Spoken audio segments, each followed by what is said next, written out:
ఏం చేసావమ్మా ఈరోజు వంటలు? ఈరోజు కాలీఫ్లవర్ బంగాళదుంప అలాగే టమాటా వేసి వేయించేసాను. కాలీఫ్లవర్ బంగాళదుంప కొంచెం నూనెలో వేయించాను. వేయించేసిన తర్వాత టమాటా వేసేసి ఉప్పు పసుపు కారం అలాగే కొంచెం ధనియాల పొడి వేసాను టేస్ట్ బాగుంటుందని. అలాగే ఈరోజు వంటలు చూడు, కమ్మని మామిడికాయ పప్పు నేతిపప్పు పెట్టి అలాగే కాలీఫ్లవర్ టమాటా బంగాళదుంప కూర, వేడి వేడి చారు, రైస్ ఇంకా ఇప్పుడే కుక్ అవుతుందండి, ఇంకాను చల్లని మీగడ పెరుగు. ఇదండి ఈరోజు మా ఇంట్లో వంటలు. మీరేం వంటలు చేసుకున్నారు? వీకెండ్ స్పెషల్ ఏం చేసుకున్నారు? రేపు శివరాత్రి కదా, అందరూ బిజీగా ఉన్నారా? నేను కూడా ఇల్లంతా క్లీన్ చేసేసుకున్నానండి, నా పని కూడా అంతా అయిపోయింది.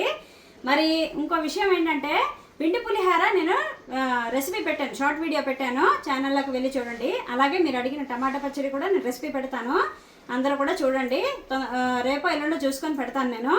అలాగే మా వంటలు అనుకున్నాయో కామెంట్ చేయండి. మీరందరూ ఏం చేస్తున్నారు? లంచ్ చేసేసారా?